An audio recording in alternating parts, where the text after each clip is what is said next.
Welcome to Strip Cover Lit, where we squeeze the bigger picture out of literature. I'm Adrian Fort. And I'm Dalton Gentry. And we're here for part 2 of a 4-part series as we journey through The Call of the Wild by Jack London. This is part 2 of a 3-part read-along, and then we will hit a review to summarize everything and wrap it all up in a nice, neat little package. Dalton, do you have a recap of what we read this time? Chapters 3 and 4, or 4 and 5.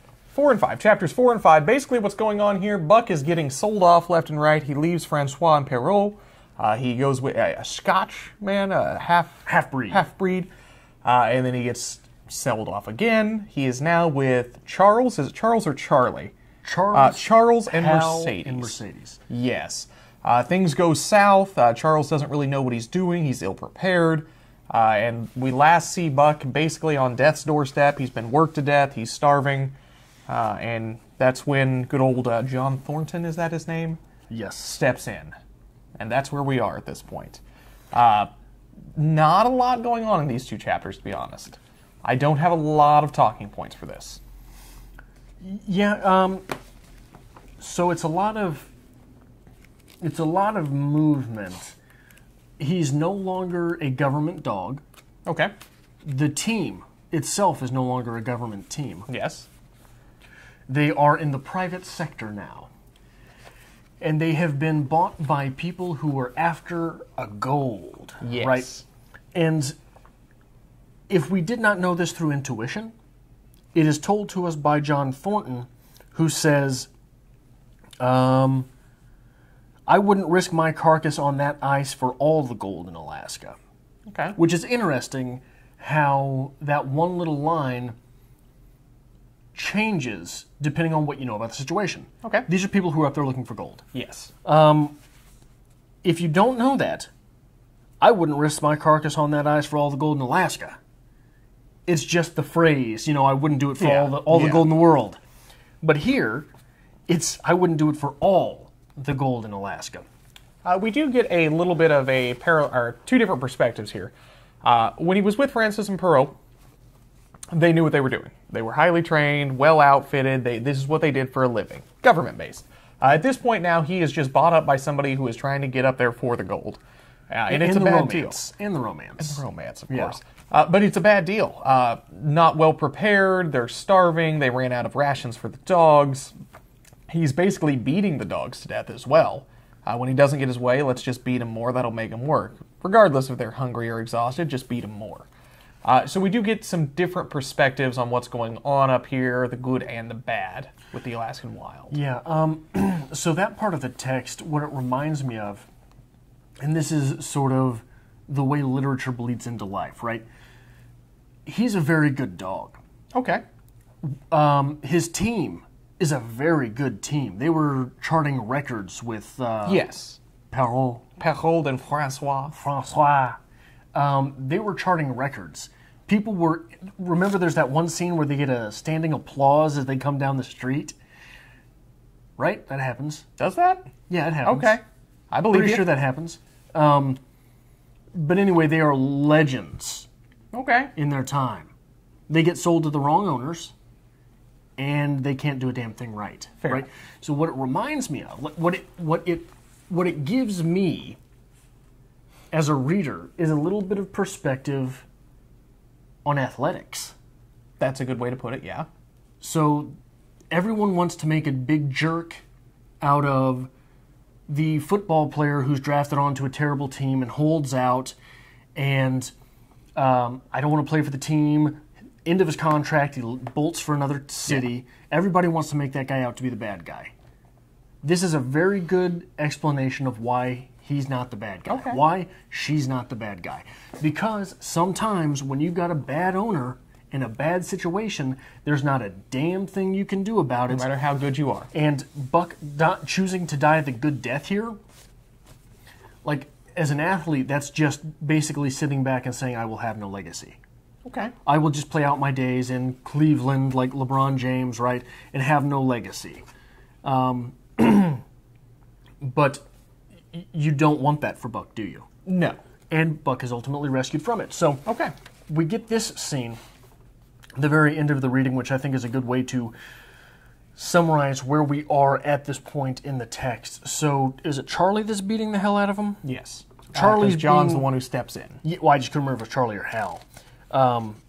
So Charlie's beating the hell out of him, and John Thornton says, "You better stop beating that dog," right? So they get into an altercation first. Yes. And Charlie pulls out his knife. Yes. And John, who had been whittling an axe hammer, because that's what men do, goes ahead and wraps his knuckles till he drops the knife. Then we get John Thornton stood over Buck, struggling to control himself, too convulsed with rage to speak. "If you strike that dog again, I'll kill you," he managed to say in a choking voice. "It's my dog," Hal replied, wiping the blood from his mouth as he came back. "Get out of my way or I'll fix you. I'm going to Dawson." Thornton stood between him and Buck, and evinced with no intention of getting out of the way. Hal drew his long hunting knife. Mercedes screamed, cried, laughed, and manifested a chaotic abandonment of hysteria. Thornton rapped Hal's knuckles with the axe handle, knocking the knife to the ground. He rapped his knuckles again as he tried to pick it up. Then he stooped, picked it up himself, and with 2 strokes cut Buck's traces. Hal had no fight left in him. Besides, his hands were full of his sister, or his arms, rather, while Buck was too near dead to be further use in hauling the sled. A few minutes later they pulled out from the bank and down the river. Buck heard them go and raised his head to see. Pike was leading, Solix was in the wheel, and between were Joe and Teak. They were limping and staggering. Mercedes was riding on the loaded sled. Hal guided at the G-pole, and Charles stumbled along the rear. As Buck watched them, Thornton knelt beside him with rough, kindly hands, searched for broken bones. By the time his search had disclosed nothing more than many bruises and a state of terrible starvation, the sled was a quarter of a mile away. Dog and man watched as it crawled along over the ice. Suddenly, they saw its back end drop down, as into a rut, and the G-pole, with Hal clinging to it, jerk in the air. Mercedes' scream came to their ears. They saw Charles turn and make one step to run back, and then a whole section of ice gave way, and the dogs and humans disappear. A yawning hole was all there was to be seen. The bottom had dropped out of the trail. John Thornton and Buck looked at each other. "You poor devil," and John Thornton and Buck licked his hand. Said John Thornton, and Buck licked his hand. Hard to see the other dogs go that way, right? Right place, right time for Buck, though. Yeah. Fair. It is interesting, and I do like John's reaction to all this, because like the complete chaos of everybody falling under the ice. He's like, "You poor dog. Yeah. Yeah, everything's fine. Yeah. We're going to be all right." Because a hero recognizes a hero. Okay, that's a good way to put it. These are heroes here. I have from 60 on my book just a quick quote here that I think basically sums up what we have going with Buck throughout the entirety of the novel. Far more potent were the memories of his heredity that gave things he had never seen before a seeming familiarity. The instincts, which were but the memories of his ancestors, became habits, which had lapsed in later days, and still later, in him, quickened and become alive again. So that very much sums up Buck going through the transitions here. Old longing's nomadic leap, chafing at custom's chain. Again from its brumal sleep wakens the ferine strain. From the beginning? Yes. Absolutely. So we do have a few things going on here, and the dynamic between John and Buck is going to be an interesting one for sure. We're going to have some good talking points about that, I believe. True love. True love. What would you like to start with on this here, just breaking down a few things? We've got the idea, so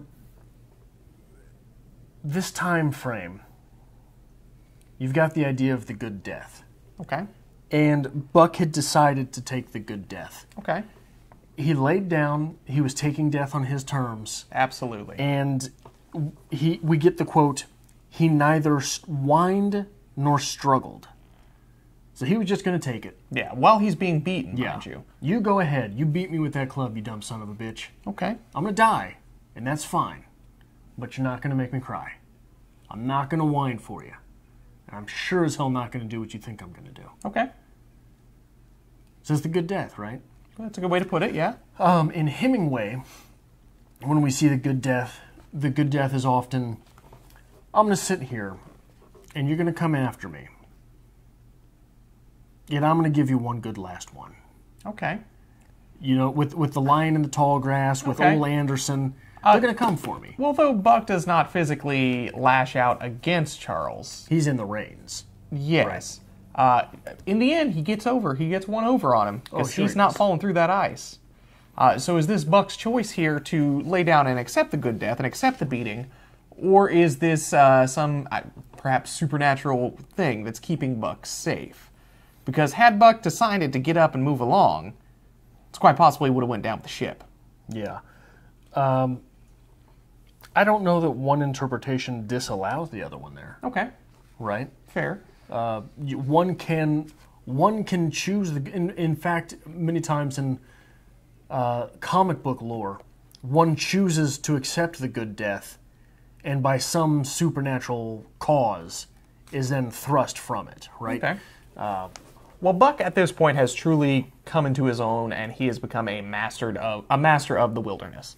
So there is the go on. He has come to be a master of the wilderness. He's come to be a master of his trade. Okay.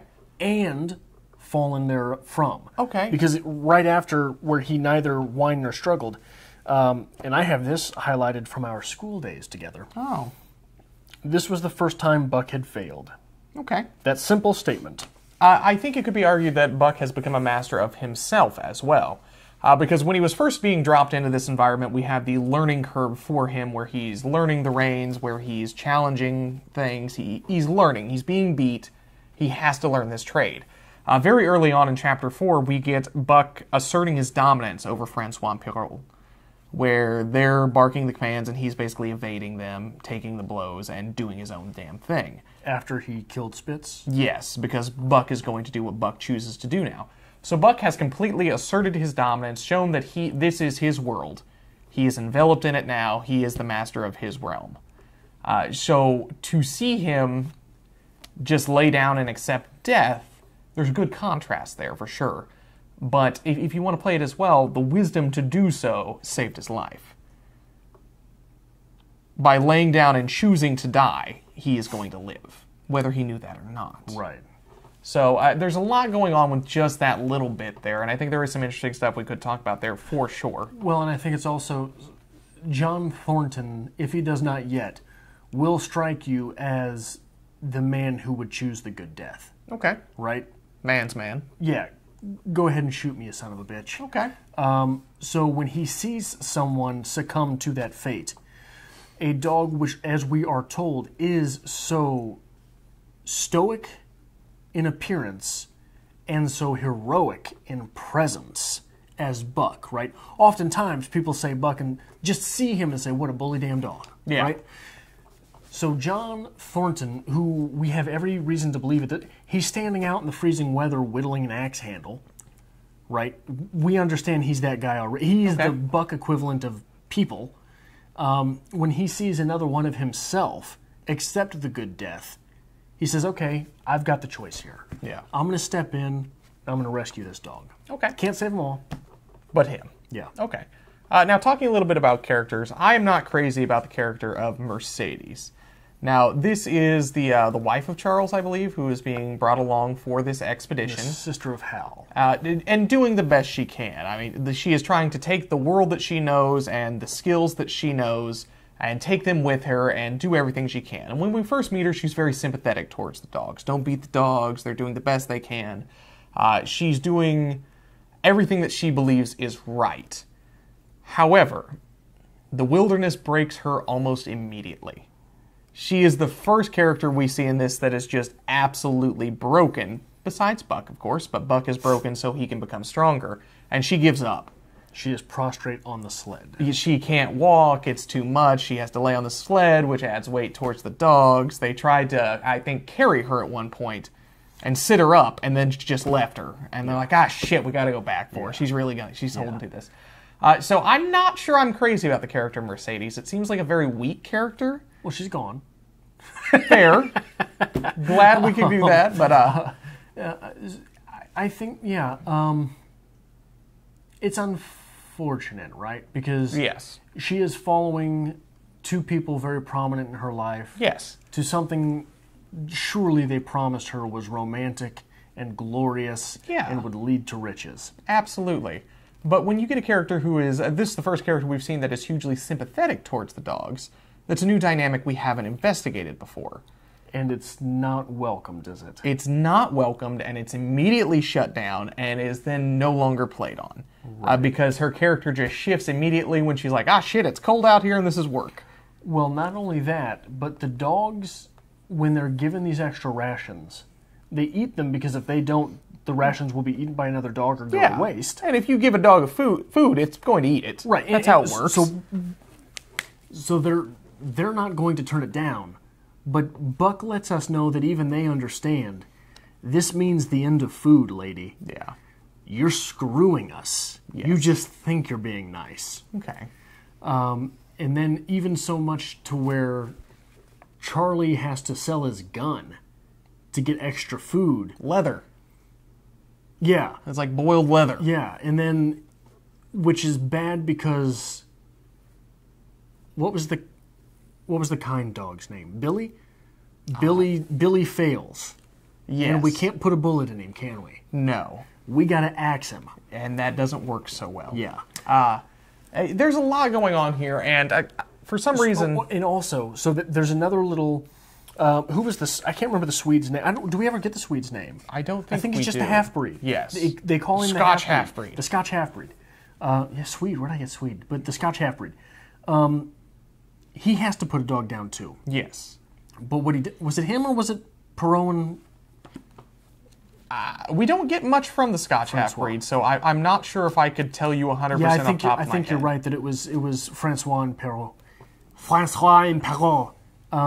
What they do is they leave the dog in camp. Okay. They get 25 yards away. Then he goes back and puts the dog down. Okay. Remember? And if you're dealing with animals, that's the best option. Even though in the text, these dogs all know. Yeah.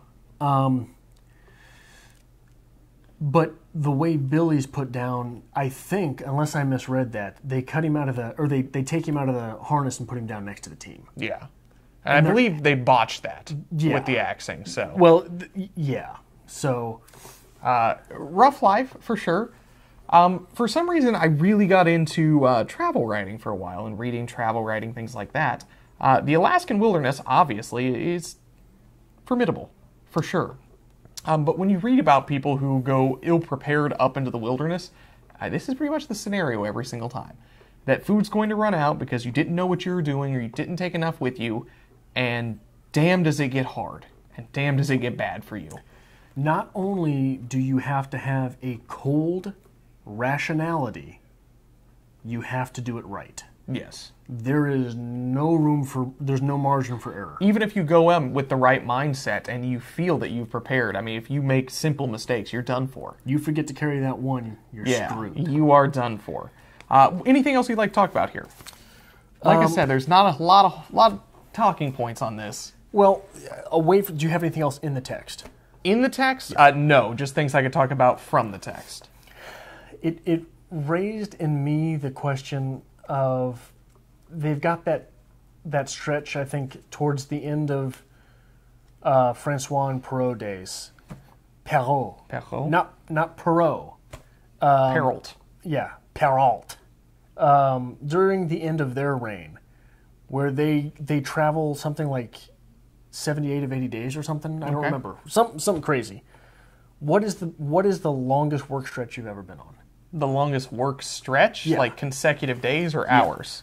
Either. Days, hours, anything. I've worked, I think, 18-hour shift before, just consecutively without leaving. Days in a row, not at that extraordinary. I think I did like a 2-week stretch once where I was switching days off, so 12, 13 days. Oh, okay. That's not a lot. No, I know.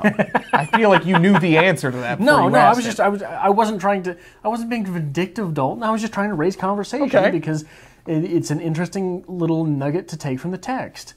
I did a 9-hour shift, went to school for 3 hours, then went back for 21 hours once. I did a week where I did 100 9 hours. 109 hours. You know how many hours are in a week?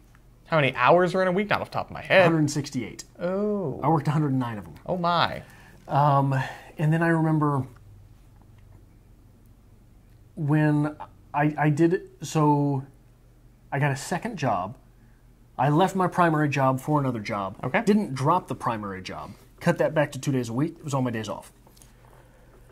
I also had school, and I also was doing a local motorsport show. Okay. So I worked at least one job, oftentimes two, from I think it was October 1st through Christmas. I did not have a day off. And I quit school that semester, but not because I was too busy. Yeah? Yeah, because I had friends. No. Not outside of school, in school. People who wanted to talk to me. Oh, so you had to get away from that. Okay. I understand. This makes more sense to me now. Because I had a 7 a.m. class, and then I had like an hour before my next class. So I would go to the cafeteria at this community college, and I would eat. And people found me, and they would sit next to me every day. And I was like, you know what? I'm working 2 jobs. I'm doing this motorsports thing where I might have to drive 100 miles one way to get to some dirt track. Yeah. Be there for 9 hours, then travel back, and then work the next day, and yada, yada, yada, not doing it. And then I got to come to school and people want to talk to me. You're literally the exact opposite of everyone's fears when they go away to school. You know that, right? What do you mean? Like, if people go away to school and they're like, I'm not going to know anybody, I'm not going to have anybody to talk to, you are the exact opposite. I was just, like, and even when I moved up to St. Joe to go to school, my main fear was that people might talk to me. I was like, I'm not going to know anyone, which is good. I'm going to be at a new store, which is great. People might find me. I get it, though. Like, even as a personable person, like, I used to eat my lunch in the car. Yeah. Like, I'd take my lunch, I'd leave it in the cooler in the car, so, like, in my hour in between, instead of going to eat somewhere and, like, seeing people, I just go sit in the car and listen to music by myself. I'm like, I'm okay with this life. Yeah. Anyway, incredibly off track. Yeah. Back to your work weeks here, your work hours. What Buck was working was insane, and it takes your toll. It takes its toll, excuse me. You don't have any crazy stories like that where you had to work? I don't know. Particularly. I mean, I've worked double shifts before and then got held over, so you work 18s. I switched shifts once, and I worked 9 to 7, 9 a.m. to 7 p.m., and then they wanted me to work 11 p.m. to 7 a.m., but there was no sense in driving back to St. Joe, because then I'm cutting out 2 hours. It's worthless, so I just stayed through. So that wouldn't have been 18. That would have been right about 22. Yeah. But I did that so I could have the next night off. Well, it would have been 20. 20? Right? Because you got 4 hours in between there? No, I stayed at work for those 4 hours. Right, but off of work. Okay. It was a 10-hour shift, an 8-hour shift, and then 4 hours, so 22. Okay. Math. Why I'm just not... Yeah, I only did that, though, so I could have the next night off. Oh, like, well, yeah. Like, I want my 3-day weekend. I will do this for you, but do not bother me over my weekend. Yeah. But no, it's awful. It is, and it will take its toll on you. It will wear you down, both physically and mentally, for sure. Yeah, I remember. So I did that 109-hour week. I could have done more, but the last couple days I was like, you know what? I'm just going to show up for 12 hours. Okay. But there was a point where it was a 24-hour store, and I remember I was doing somersaults down the aisles just to be goofy with somebody, right? And that's one of those things that in the moment, it's fun, it's funny, it's haha. Then you realize later, you're essentially drunk. Yeah. You're essentially drunk when you're at that point of sleep deprivation. But yeah, it was awful.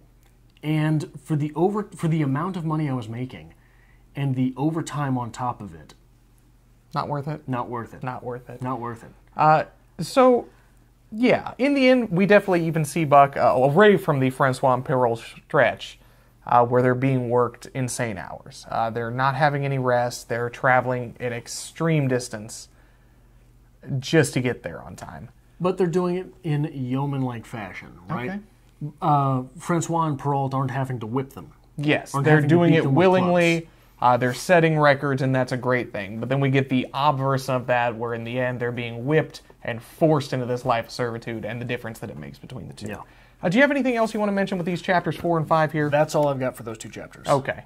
I think that will do us here, and we'll jump into chapter 3 next week, and then we'll hit the review the week after that. Part 3, chapters 6 and 7. Son of a bitch. It is the final chapter. It is a big chapter for this text. One quick thing to look at, the difference in our texts. I have the Dover Thrift Edition, which is 62 pages total. I have the Penguin Classic at a whopping, get through all the crap in the back, illustrated 134 pages. Right. Do you have 2 chapters remaining? I have 1. Oh, I have 6 and 7. Oh, you have 6 and 7? I believe this is just 6. Oh. Uh-oh. That'll be okay, though. Oh, okay, no, okay, I've got 6 7. and 7. But Okay. it's a short one? Oh, I guess they're even. Yeah. Okay. Difference, though, I have lovely illustrations in mind that make me feel like I'm reading a children's book throughout this, but that's okay. I do not. That's fine. I have size 9 font. Thank you, Dover. 0.5 spaced with I don't know, quarter-inch margins. Fair enough. Which makes this a $2 text. So, but we will wrap this up next week. Adrian, do you want to end us here? Yeah, hit the like button maybe, because it really helps us out, even if you don't like the look of our faces. And if you have not subscribed to the channel already, we would appreciate it if you did so. And you are always welcome to check us out, not only on this channel, on videos in the future, but also on Bantam Paradox and on Frame Rate as well, links to which will be provided in the description below.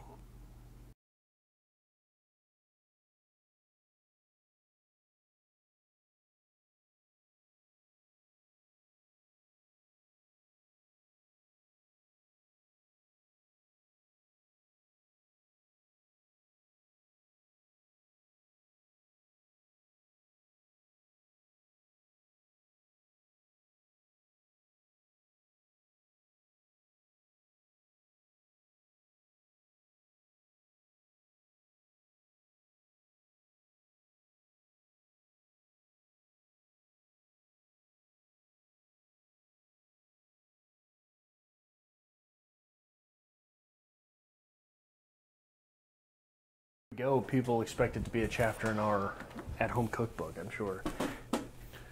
I mean, we could start like strip cover lid invades other markets, cooking with strip cover lids. There's your makeup review. There's so many makeup tags we've got to do.